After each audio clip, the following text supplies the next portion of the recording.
L'actualité nationale et internationale. Ouaga FM, la radio leader. Ouaga FM, la matinale info.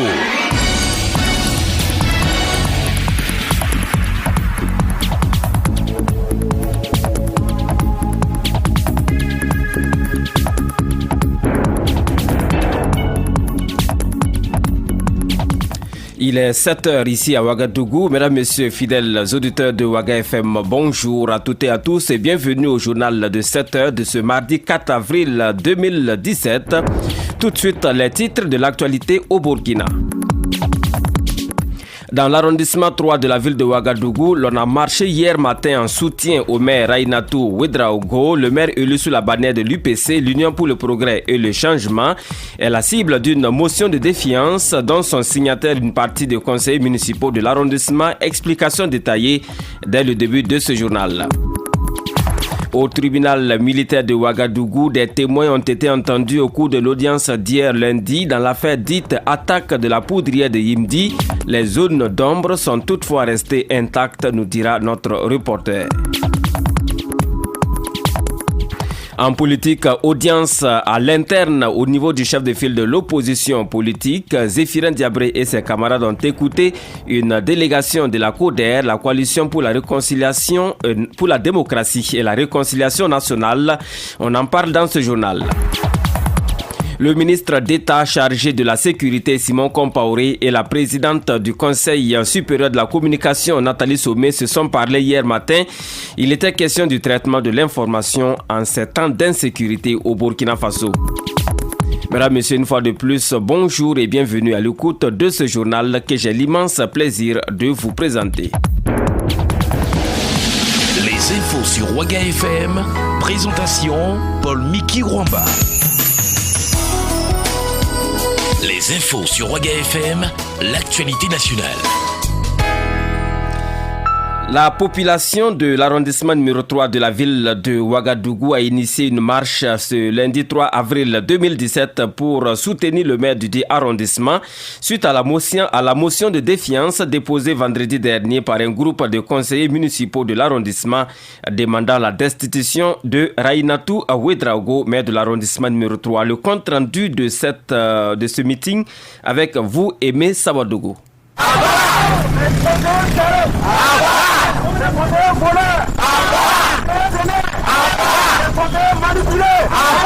C'est en prononçant ces mots que la population de l'arrondissement 3 a parcouru la distance du rond-point de la jeunesse à Tampouy à la mairie de Signorin pour d'une part témoigner son soutien à Rainatou Ouedraogo, maire de l'arrondissement, et d'autre part exprimer son mécontentement à certains conseillers de l'arrondissement que la population a elle-même élus. Nous, population de l'arrondissement 3 de Ouagadougou, avons été informés qu'un groupe de conseillers municipaux de notre arrondissement a formulé une motion de défiance à l'encontre de Madame le maire. Après la prise de connaissance des motifs avancés par ce groupe de conseillers, nous annonçons notre indignation face à ce que nous appelons un manque de maturité et une manipulation des faits en vue de justifier un complot contre notre arrondissement, notre belle cité. Les motifs avancés, même s'ils étaient vrais, constituent les difficultés inhérentes au fonctionnement de nos administrations et ne sauraient justifier la déchéance d'une autorité. Sinon, tout le gouvernement allait tomber chaque semestre.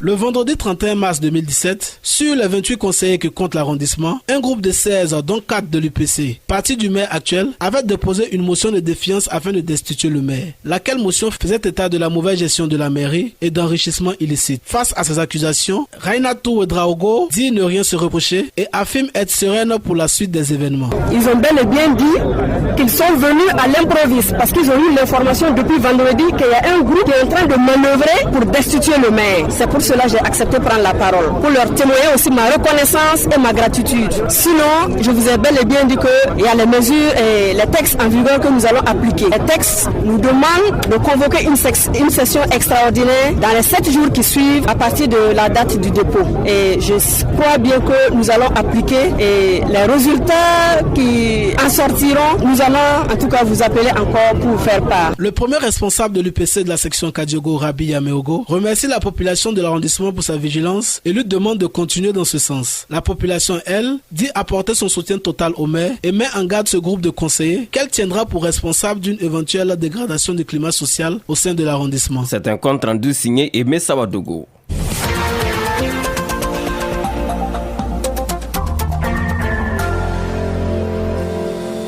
Et puis le procès dans l'affaire attaque de la poudrière d'armes de Yimdi suit son cours normal au tribunal militaire de Ouagadougou. Hier lundi 3 avril 2017, au total 5 témoins ont été entendus.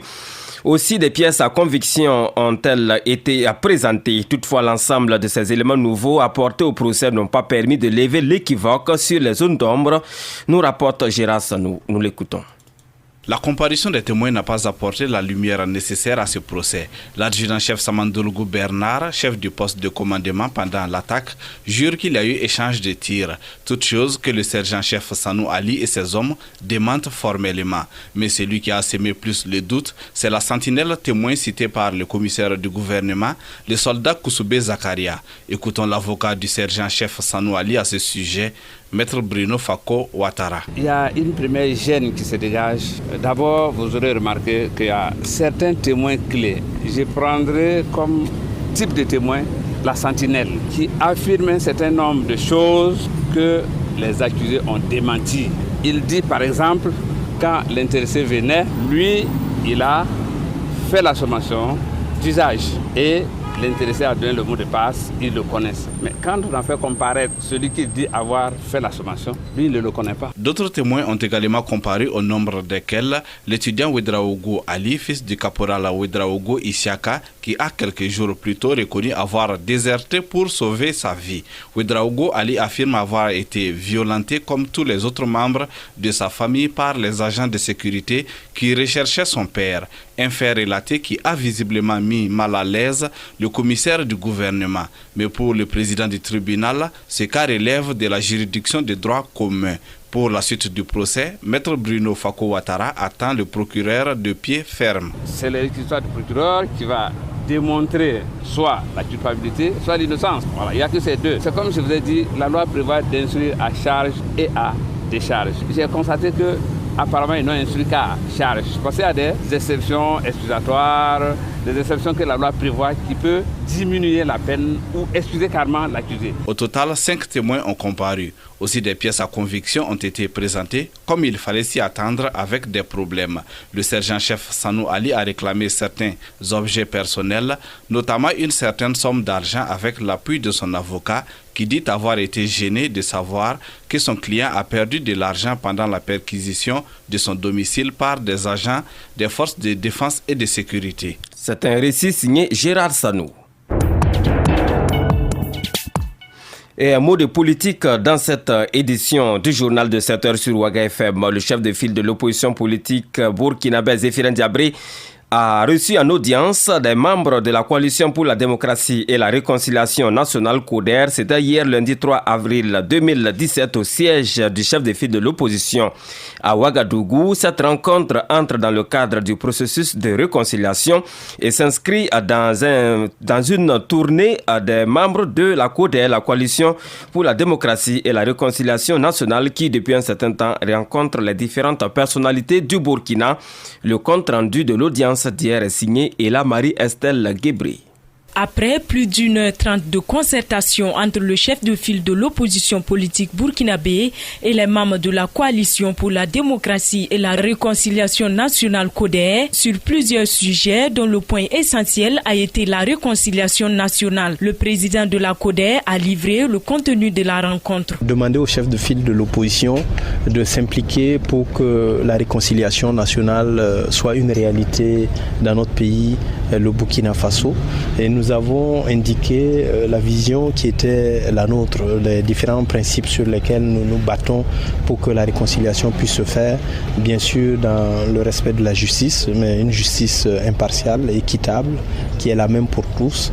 Également œuvrer à la paix, à la réconciliation nationale, la relance de la nation, la relance économique, la remise de la nation au travail et la démocratie en évitant l'exclusion. Le chef de file de l'opposition compte apporter sa contribution en vue de parvenir à une réconciliation véritable entre les fils et filles du Burkina Faso. Pour Zéphirin Diabré, la réconciliation nationale ne peut être effective sans la contribution de tous. Quand on dit réconciliation, il ne s'agit nullement que des politiciens s'entendent entre eux pour faire des agréments ou des deals. Donc c'est de faire en sorte d'ouvrir la voie pour que le peuple, c'est derrière lui qui, in fine, sera le plus grand acteur, parce que nous, on n'a pas la prétention, et il peut le confirmer, d'être ceux qui vont faire la réconciliation. Mais il est important que dans chaque chose, un groupe de personnes où la colère a commencé, elle a souhaité maintenant que l'ensemble de l'opposition y aille. Mais in fine, ce sont les Burkinabés qui vont acter de cette réconciliation-là. Le chef de file de l'opposition politique burkinabé tient à rassurer la population sur les actions qui seront menées afin d'aboutir à une véritable réconciliation nationale pour le développement du Burkina Faso. Merci à vous et là Marie-Estelle Guébré. Et puis on reste en politique pour dire que la reprise des élections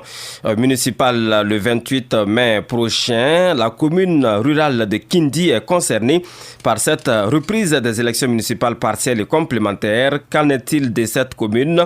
Explication avec Salif Kabouri qui a rencontré le chef du village de Kindi. Nous l'écoutons. Le 28 mai prochain, la population de Kindi sera appelée aux urnes pour l'élection du conseil municipal.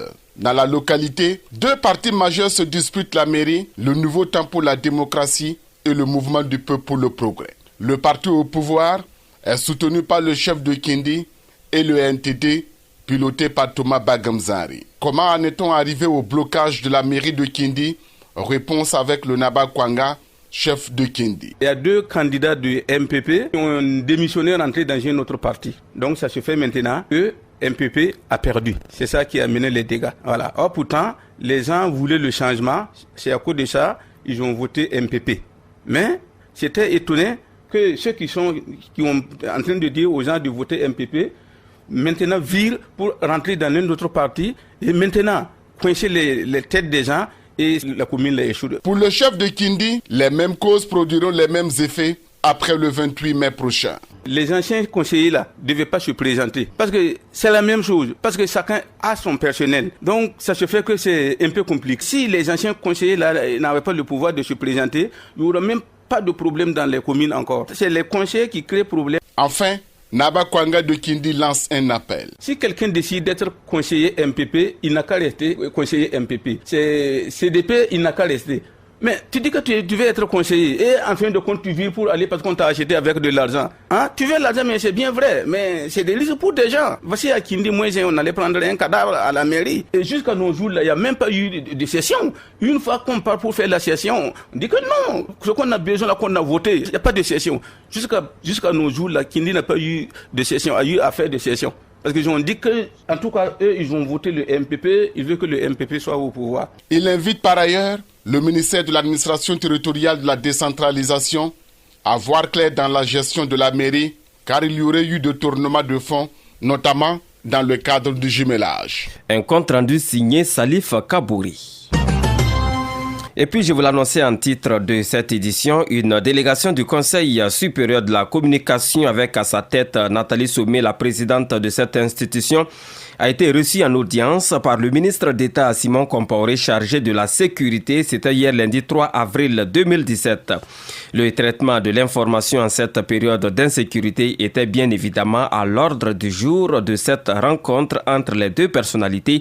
Explication Salamatou Badini. Le Burkina Faso souffre d'attaques terroristes dans sa partie nord. Comment les journalistes doivent-ils informer sans tomber dans le jeu des terroristes? Eh bien, cette question, chaque journaliste devrait se la poser. Le Conseil supérieur de la communication, en tant qu'institution de régulation de l'information, a rencontré des journalistes dans plusieurs villes du Burkina pour discuter de la question. À l'issue de l'audience, Nathalie Somé, présidente du CSC, dit être venue rendre compte au ministre de la Sécurité. Elle n'a pas manqué d'interpeller les journalistes. Ça fait la énième fois que nous lançons cet appel au niveau du Conseil supérieur de la communication. Le bon journalisme, ce que nous avons appris, parce que je suis journaliste, je parle en tant que journaliste. C'est le journalisme qui pousse à la roue du développement. Et nous avons toujours dit, on ne peut pas parler d'une communication respectueuse des règles si nous perdons de vue des valeurs cardinales telles que le patriotisme, la solidarité, l'unité nationale et bien d'autres choses. Je réitère cet appel et je dis,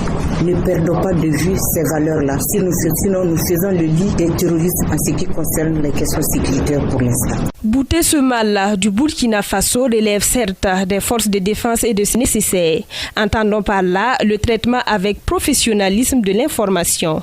Simon Compaoré, ministre d'État, ministre de la Sécurité, ne dit pas le contraire. La guerre que nous menons, guerre asymétrique que les terroristes nous imposent, commande que nous ayons avec nous l'ensemble des communicateurs, l'ensemble des hommes et des femmes, la presse de notre pays, pour nous accompagner. Et c'est pour ça qu'il faut qu'on mette le doigt sur un certain nombre de dérapages et cela va nous permettre effectivement ensemble de cheminer et de réussir ensemble contre ceux qui veulent déstabiliser notre pays, qui veulent s'installer au Burkina, alors que nous sommes unanimes que cette opération-là, il faudra marcher sur nos cadavres, sinon on ne va pas se laisser faire. Ça au moins c'est très clair. Un atelier de formation est prévu très prochainement. Il regroupera forces de défense et de sécurité et bien entendu les journalistes. Terrorisme, information, professionnalisme, y seront les maîtres mots. Merci à vous, Assalamatou Abadini. Et puis il faut dire que le ministre d'État, ministre de la Sécurité, Simon Compaoré, a reçu en audience à cette même occasion, hier lundi 3 avril 2017, le ministre des Maliens de l'extérieur et de l'intégration africaine. La question de la migration était au menu des échanges entre les deux ministres. Abdourahmane Nassila est au micro de Salamatou Abadini. Nous l'écoutons. Le Burkina Faso partage une frontière avec le Mali, comme vous le savez, et c'est un pays de passage pour beaucoup de migrants sénégalais, maliens et d'ailleurs, pour se rendre au Niger, emprunter les voies, soit pour se rendre en Algérie ou la voie qui les conduit vers la Libye. Après la Libye, ça va être la Méditerranée et l'Europe. Je pense qu'il est absurde de croire qu'un seul pays peut agir pour arrêter le flux migratoire. En fait, nous ne sommes même pas contre la migration. Ce que nous dénonçons, c'est un peu ces réseaux de passeurs qui mettent les gens, les jeunes sur des voies et qui les amènent un peu vers la mort. Il y a énormément de jeunes gens qui meurent dans la traversée du désert et il y en a beaucoup d'autres qui meurent dans la traversée de la Méditerranée. Donc on ne peut pas se taire sur cette question-là. Donc l'échanger avec les pays voisins nous donne encore plus de moyens de sensibilisation et d'information sur tous les risques liés à cette aventure et en même temps conjuguer nos efforts, comment créer le maximum d'emplois dans notre pays pour pouvoir arrêter peut-être définitivement la question de la migration.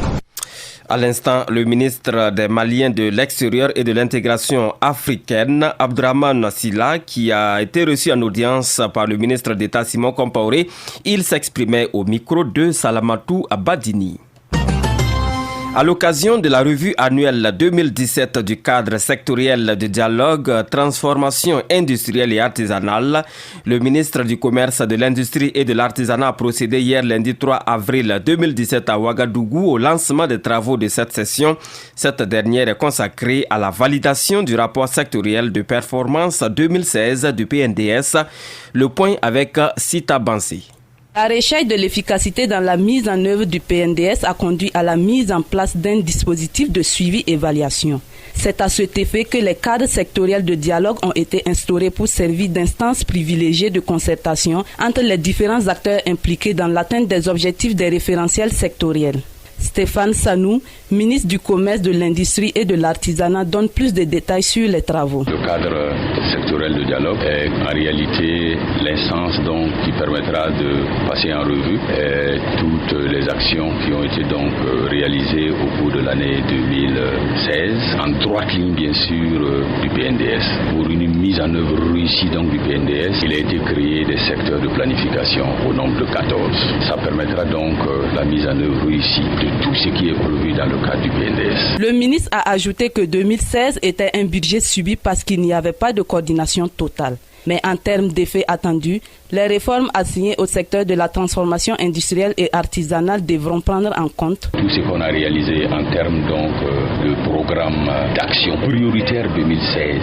Vous savez que chacun de nous ici a atteint un taux de plus de 115% de réalisation, malgré l'insuffisance des ressources financières. Donc nous allons nous appuyer sur toutes les stratégies qui ont été donc mises en œuvre en 2016 et nous projeter de façon plus efficace et dynamique dans l'avenir 2017. Et avec ce gouvernement, nous sommes donc dans le budget programme et nous avons donc des budgets triennaux glissants et nous allons également regarder sur la base des insuffisances et des performances de 2016 projetées 2017. Conformément au découpage des secteurs de planification définis par le PNDS, la transformation industrielle et artisanale regroupe 4 départements ministériels que sont le ministère du Commerce, de l'Industrie et de l'Artisanat, le ministère de l'Énergie, le ministère des Mines et des Carrières et le ministère de la Culture, des Arts et du Tourisme. C'est un compte rendu signé Sita Bansi.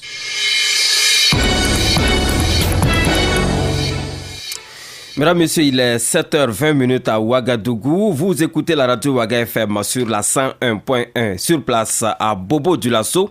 Et dans ce journal, nous nous rendrons justement dans la commune de Bobo-Dioulasso qui a organisé une journée de salubrité dans l'arrondissement numéro 1. C'était samedi dernier et en présence de Abdoulaye Ouattara qui nous propose le compte rendu suivant. Femme m'a arrêté de part et d'autre avec des balais en main, des pelles et des brouettes déposées à côté des caniveaux, un camion prêt à partir. Nous sommes à l'arrondissement numéro 1 de la commune de Bobo-Dioulasso où le maire de la commune et les maires d'arrondissement sont venus pour le nettoyage des lieux. En compagnie du maire de l'arrondissement numéro 1, le maire de la commune de Bobo-Dioulasso a donné le top départ des travaux par le ramassage d'ordures. Bobo-Ville propre est une initiative qui permet à la population de s'impliquer à l'assainissement de la ville de Bobo-Dioulasso, selon Bourema Sanou, le maire de la commune. La ville propre, nous l'avions lancée le 31 juillet. L'esprit, c'est de dire aux populations que notre objectif, c'est de, quand nous sortions comme ça, de sensibiliser les gens à dire que c'est la population elle-même, les citoyens eux-mêmes qui doivent faire le travail de la propriété. C'est un rappel à la population. Et cette fois-ci, nous avions demandé à faire des sorties tournantes dans les arrondissements. Donc nous avons commencé aujourd'hui, alors ça va se poursuivre dans les autres arrondissements. À chaque fois qu'on voit la troupe, qu'on puisse faire passer le message. Afin de garder la ville propre, un dispositif de suivi est mis en place par l'administration communale, toute chose qui permettra de sensibiliser de façon continue les populations. Si vous voyez même que nous avons pris le temps, il est que nous avions créé une direction qui va s'occuper spécifiquement de ces questions. Alors la direction, son rôle, c'est de travailler à coordonner. Ce que nous avions comme la brigade verte, comme les TIMO, c'est-à-dire ceux qui travaillent sur la question de salubrité. Alors ça va être de les coordonner. Et chaque fois quand on va recruter maintenant les TIMO, il y aura une équipe spécifique qui va travailler seulement à la sensibilisation au quotidien pour que, en tout cas d'ici quelques mois, la population puisse intégrer dans ses habitudes de travailler elle-même à ce que ce soit elle-même qui fait le travail de nettoyage et de salubrité dans les quartiers. Le maire de l'arrondissement numéro 1, Ousmane Koulibaly, qui a reçu le top départ de cette phase, a invité sa population à s'impliquer aux travaux de nettoyage. Le grand fossé qu'on a vu, le fossé est totalement rempli. Les fossés ne sont pas faits pour ça. Le risque d'inondation est très élevé. Et ça, c'est l'œuvre de qui? C'est l'œuvre des populations. Et qui doit nettoyer? C'est la population. Cette opération va se poursuivre chaque semaine dans les autres arrondissements afin d'atteindre l'objectif visé qui est de faire de Bobo-Dioulasso une ville propre.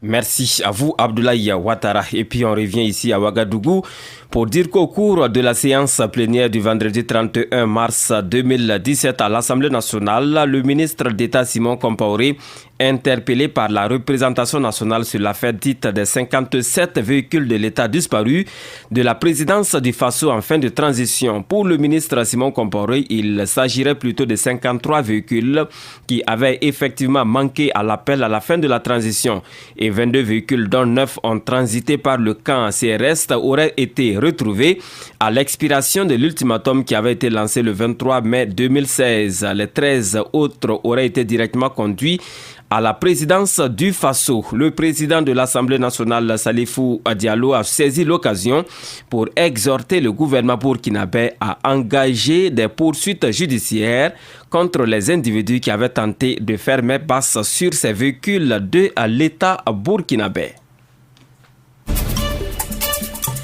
Voilà, mesdames, messieurs, c'est tout pour cette édition de la matinale info sur Ouaga FM, la radio de toutes les générations. Merci à vous qui nous avez suivis de bout en bout et merci pour votre constante fidélité au programme de la radio Ouaga FM. Je vous recommande la même position d'écoute car dans quelques secondes seulement, vous avez rendez-vous avec la une des quotidiens de ce mardi 4 avril 2017. À 7h45, c'est la rubrique Commentons l'actualité. Et à 8h, le retour des infos sur la radio de toutes les générations. Excellente journée à toutes et à tous.